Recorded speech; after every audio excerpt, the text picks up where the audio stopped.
Give a detailed analysis of this entire thing.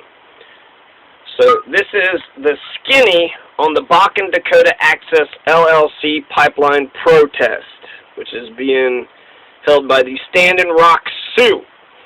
So first of all, Flint, Michigan. It's a majority black city with a 40% poverty rate, but they had a big debacle. They have all those shitty pipes that have all that lead in them. So they need new pipes in Flint, Michigan. So why aren't we putting in new pipes for water for the people of Flint, Michigan, instead of helping the oil industry make more record profits? It's almost like America believes in capitalism over people. Both Flint, Michigan and Standing Rock Reservation are fighting over clean drinking water. On July 15th, 2016, the Ocheti-Sakowin tribal youth embarked on a 2,000-mile journey by foot from North Dakota all the way to Washington, D.C. to present a petition of 157,000 signatures to the U.S. Army Corps of Engineers declaring their opposition to the construction of Kelsey, a billionaire times 4 Warren's Energy Transfer Partners Bakken-Dakota-Access-LLC pipeline, and won the U.S. Army Corps of Engineers to stop them from constructing that light sweet crude Bakken oil pipeline through the Missouri River, the mother source.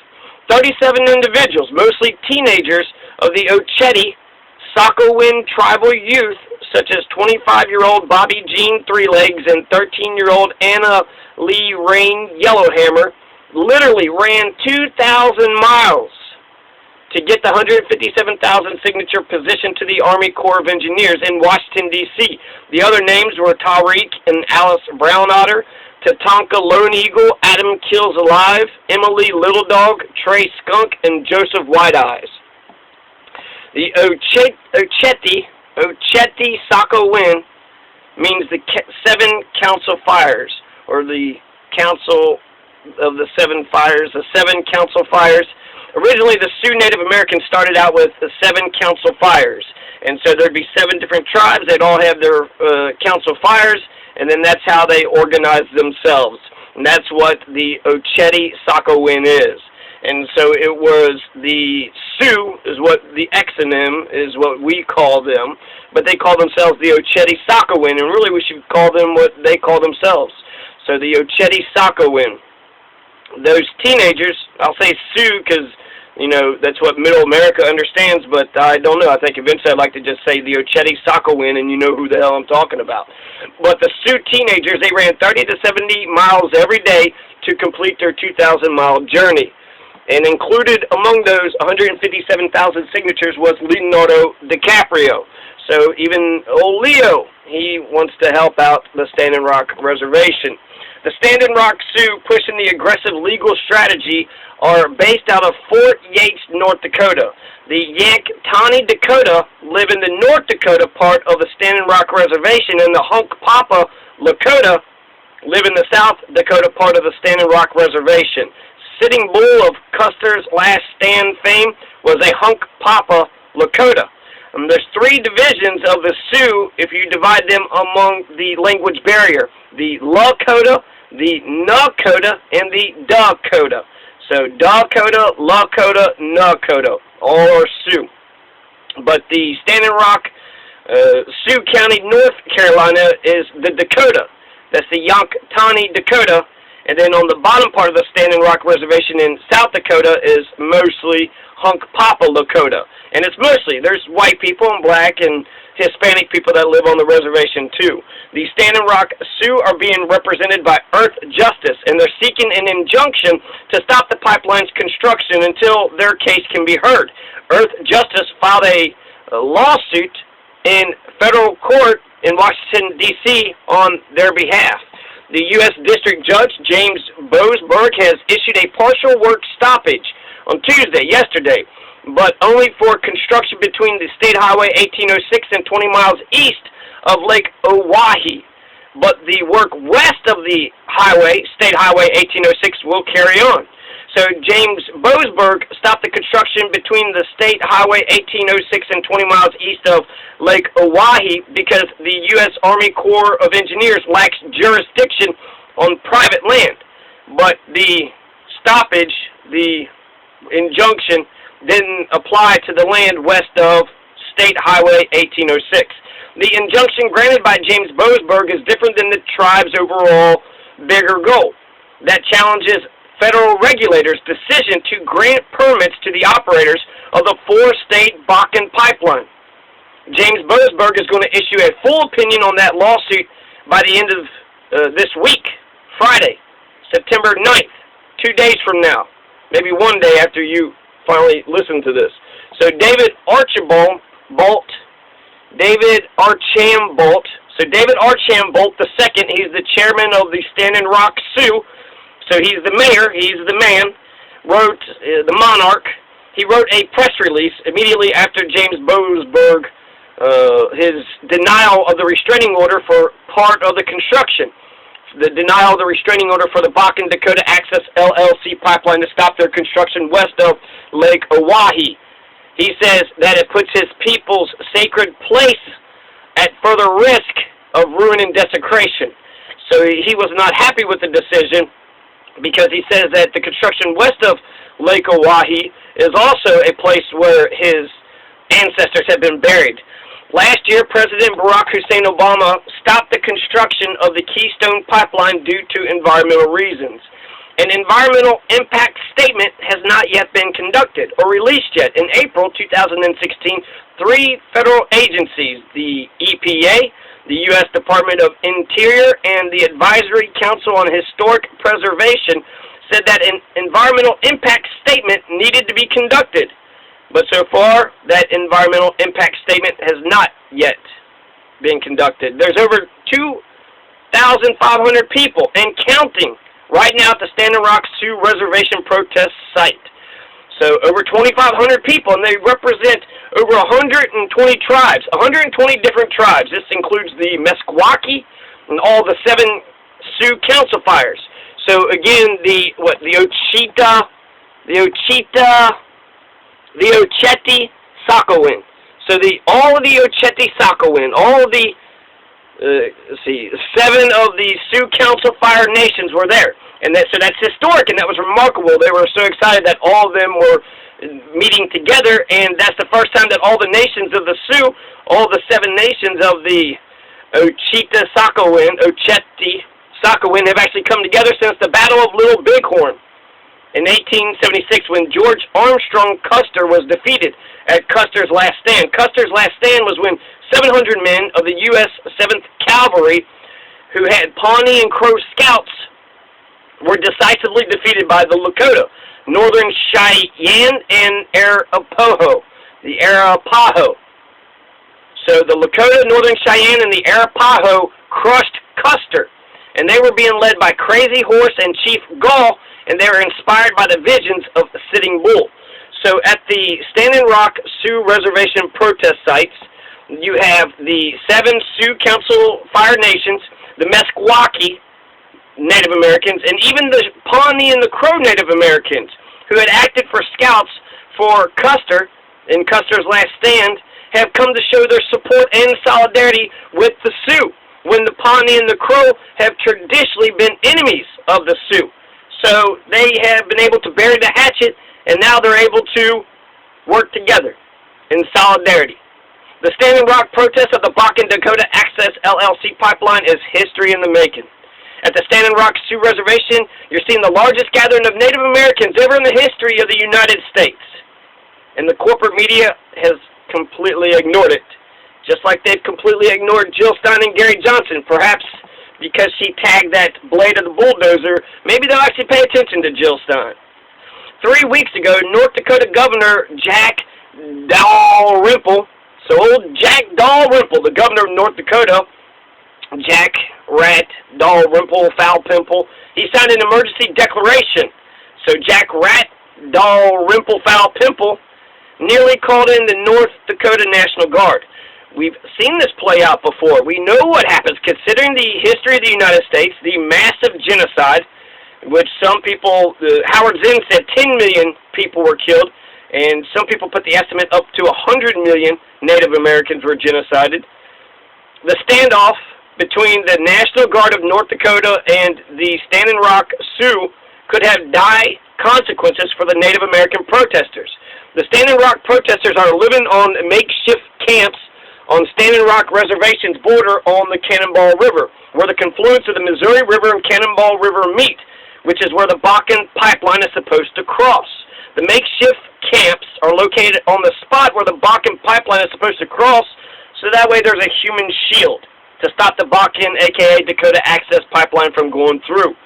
So it's like a person who tied themselves up to a tree. You're going to cut the tree, you're going to kill the person. Now, if you're Israel, you'll just go ahead and bulldoze the shit out of Rachel Corrie and not even think twice about it. It's just a fucking human being. Who gives a shit, right? We're building all these pipes for all these oil companies. Meanwhile, Flint, Michigan's got all them lead on them pipes.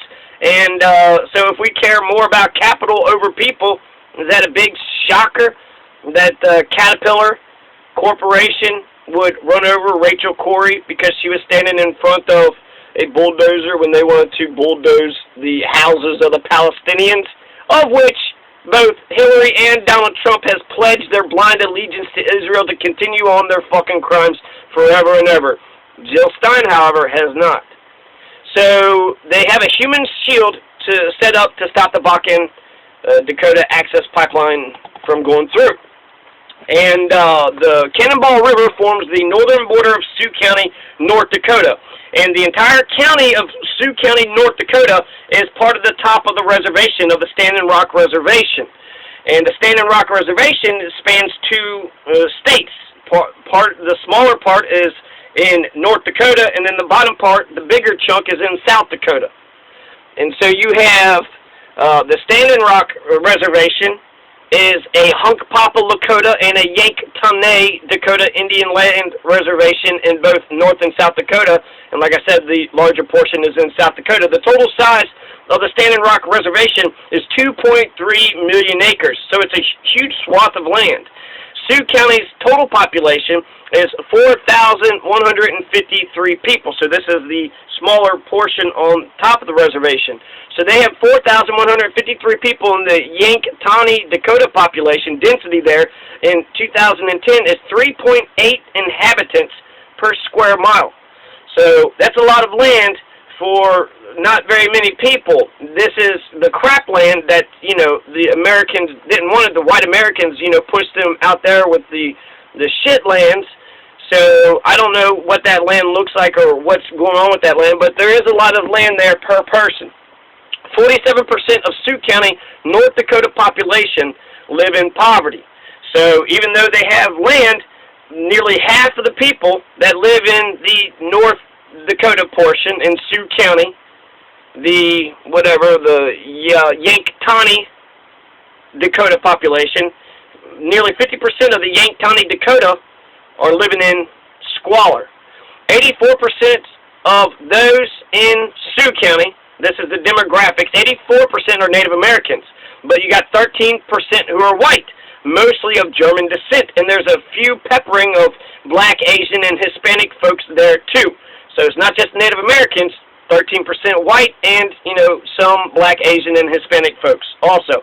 So the Cannonball River pours into the Missouri River. The Cannonball River is the northern border of the Sioux County, northern part of the Standing Rock Reservation is Sioux County, North Dakota. And then the Cannonball River pours into the Missouri River.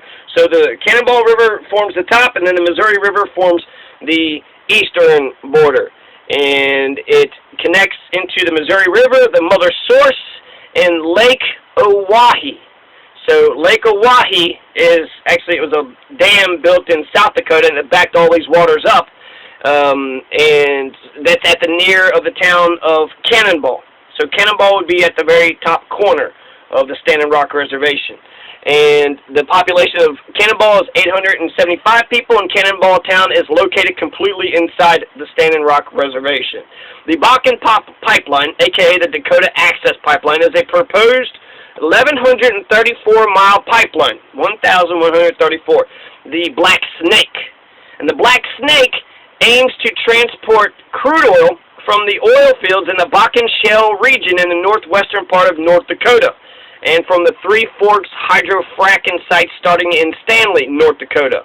And then it carries it downwards diagonally, heading southeast through South Dakota, Iowa, and then to a hub in Patoka, Illinois. So it's going to affect 4 states at least. The construction is going to affect North Dakota, South Dakota, Iowa, and in Illinois to Patoka. From Patoka, Illinois, it could connect with a pipeline to the Gulf Coast for storage or for refinement and export, or reach East Coast markets by rail. Energy Transfer Partners owns a natural gas pipeline from Patoka south to storage terminals it owns through Sunoco Logistics Partners and terminals by Houston-based Phillips 66 in Nederland, Texas, which is retrofitted to crude oil. The many oil companies in the Bakken Formation in northwestern North Dakota are using hydraulic fracturing and horizontal drilling technology. So earthquakes for Oklahoma, earthquakes for North Dakota, earthquakes for everybody. And would that be a big shocker if we're having all this fracking and there's all these earthquakes, that perhaps the earthquake, the shifting of the earth, could snap some of these underground pipes? It's not that far-fetched. It doesn't take that much of an imagination to think that something like that could happen, especially since it's happened frequently. At least, 2 major oil spills or explosions happen every year. The Dakota Access Pipeline is being constructed by the Dallas-based Energy Transfer Partners Company, the ETP, which has Kelsey Warren as the CEO. Energy Transfer Partners is a Fortune 500 natural gas and propane company. Energy Transfer Partners has bought up lots of new properties and have acquired lots of other corporations. ETP bought out Sunoco in 2012. So Sunoco is a fully owned subsidiary of Kelsey Warren's Behemoth Corporation. Kelsey Warren's ETP also bought out Stripes. And Stripes is a chain of about 600 convenience stores in Texas, New Mexico, and Oklahoma. And ETP also bought out Regency Energy Partners. They've been buying out corporations left and right since they started. And actually, they're happy when the market is bad, because when the market is bad, then that puts everybody else out of business, and then they're the only ones standing. And when they're the only ones standing, they get to demand what they want. They get to charge what prices they want. An LLC was created specifically for the Bakken pipeline in North Dakota. It's called the Dakota-Access-LLC. And the Dakota-Access-LLC is a subsidiary of the ETC. And in October 2014, Houston-based Phillips 66, another corporation, Phillips 66 became a joint venture partner owning a 25% stake in the Bakken-Dakota-Access-LLC pipeline. So now they're getting partners from Phillips 66. Phillips 66 co-owns the Energy Transfer crude oil pipeline from Patoka to storage terminals in Nederland, Texas. It co-owns the storage terminals with the Philadelphia-based Sunoco Logistics Partners. Kelsey Warren's Energy Transfer Partners is a huge corporate conglomerate. Okay, Marathon Gas and Enbridge have also wanted to be, or they've invested in part of the Bakken-Dakota-Access Pipeline deal. Just recently, however, Enbridge pulled the plug on the Sandpiper Pipeline in Minnesota after Marathon and Energy Transfer Partners dropped out. So the Sandpiper Pipeline in Minnesota is not going to go out. So that way they can focus all their energy on this Dakota Access Pipeline.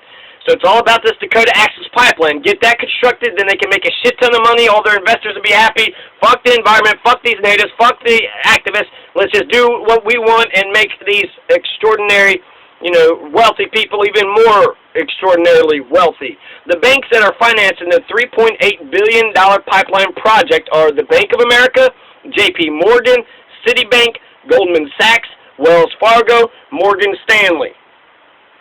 Bank of America, J.P. Morgan, Citibank, Goldman Sachs, Wells Fargo, Morgan Stanley. The Standing Rock Sioux Native Americans say that the Dakota Access Pipeline threatens sacred sites, such as their ancient burial grounds. And they also say that it could potentially pollute their water. While the black Bakken snake that's going to deliver all this dirty crude oil, the Dakota Access Pipeline doesn't go straight through the Standing Rock Reservation. It does go a half a mile above Cannonball Town. above the Standing Rock Reservation going through the Missouri, so the pipeline, if it busted, would affect the Missouri River and the Owyhee Lake, which is where the Standing Rock Reservation gets their water from. The Missouri River goes down. And their drinking water and their plumbing, the irrigation, this all comes from the mother source, the mother river, the Missouri River. And the Missouri River are the tribe's only source for fresh drinking water. Water is a life force. Water is the first medicine. Water is H2O, made up of 2 hydrogen atoms and 1 oxygen atom. The most telling of the North Dakota regulators' story is that they didn't want the Bakken crude oil pipeline going through the Missouri River 10 miles north of Bismarck, North Dakota's capital, population 61,000, because of the inherent dangers associated with the possible pipeline burst.